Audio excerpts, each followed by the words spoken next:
There's a big difference, I think, between liking the idea of having a successful channel and building a successful channel. There's a big difference between, ooh, I like the idea of running a D&D game and actually running a D&D game, right? Hey, what's up, Crafter? Do I have any advice for someone who's trying to start a D&D YouTube channel? Hmm. Hmm. Shorts are a good shortcut to audiences. Shorts are also going to give you a really you can try lots of different things, different ways to present whatever it is you want to share. Shorts hyper focus all of your approaches and will give you quick feedback. You'll know usually pretty fast, and this is the same when posting on like Instagram or TikTok. Like that format forces you to really hone in on what engages people with your particular story or your particular content, whatever it happens to be. Most of the people that are on my channel came here because of my shorts. Outside of that, I would say, figure out your thing. And the key for people, I think, being successful in things like this really has to do with when they choose to sort of throw in the towel. Nobody's any good at anything until they've done it 100 times, meaning that in some cases, it's not a matter of skill, talent, whatever. That plays a part for sure. That changes reach a lot. Everybody's different. But I think most of the time, sticking to something and doing it again and iterating and finding little improvements and doing it again makes all the difference. Around here, we kind of talk about it as sort of like the rule of 100. If you want to make a podcast, if you want to make a YouTube channel, if you want to run D&D, don't be too hard on yourself, really. You don't have to necessarily think too hard about it.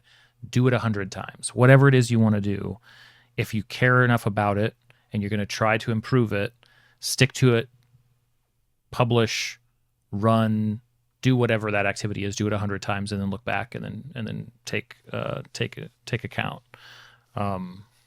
Most of the time, if it's something that you enjoy, I think that you'll either find a way to making it work for you, making a successful thing, and I don't mean successful like financially successful, that's obviously a different thing, but like making something that you're proud of, making something that you're like, yeah, I stand by that thing that I'm doing. I think you'll either get there, or just as valuable, you'll find out, I don't want to do this. There's a big difference, I think, between liking the idea of having a successful channel and building a successful channel.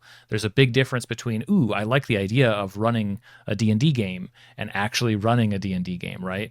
And I think that's why some of these things will start up and then people will kind of it'll sort of peter out, which is fine. It's one of the, it'll only cost you your time, but in essence, like, I think it's one of the cheapest ways to really stress test a hobby or stress test a passion is, can you do it almost like thanklessly? Can you do it 100 times? True, Jesse. Yeah. The goal is to find, like, if you look, I should get that. That'd be a fun video to do. Go through and say, here was my first stream. I can even go back to TikTok. I can go back to Twitch and find probably some early stream recordings somewhere on my hard drives. Say, like, this was then, in 2023 probably was the first ever stream I tried to do for crafting, and then here's today, right? Like a 2-year separation. Doing the same thing for, like, here's the first short that I posted, and here's my more recent ones. Totally, Crafter. Yeah, then absolutely nothing is stopping you. I think that also it's important to you got to hit publish. The practice of, you got to find, and I realize I'm hear what I say, not follow my actions necessarily all the time, because I'm very imperfect at this. But you don't want to make anything too precious. Publishing videos and putting ideas out there is cheap and free, basically, right? We can upload to these platforms and try, and that's the only mechanism that exists for learning. And the thing that you want to do is learn as much as you can, and take it in and apply those learnings, right? So also don't feel like you have to, since it's D&D YouTube you're specifically talking about, don't feel like you have to be plugged into all of it. I'm a super not plugged into the world of D&D like type of creator. I have my little pocket of the game that I really enjoy, which is homebrew and what do you call it? Like I like the process of crafting and creating and puzzles. Like finding inspiration from different sources. Like yeah. So don't feel like you have to. Along with that, like you don't have to watch what everybody else is doing. It's also it's really it's a relief not to follow what everybody else is doing, and just sort of like kind of find your own niche, find your own place where you fit. And that also keeps you from feeling like you have to chase a trend, chase a thing. Like if you're genuine and you find ways to, like I said, it's important to find ways to engage. Like you can be genuine and unengaging, and that, that's fine. We've all had videos get 200 views before. But if you pay attention to what seems to matter and find a way to lean into the things that are engaging and still be genuine at the same time, then I think it can be a really fun thing to practice.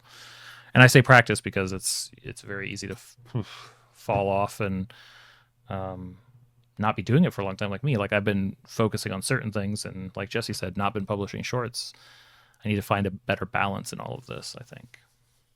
And Crafter, if you ever have any specific questions about any of it, or you ever want to share any stuff, hit me up. There's the Discord. If you are not in there by chance, there's a link to it. Jesse's got you too. You can also jump on here anytime. We can chat, talk about whatever.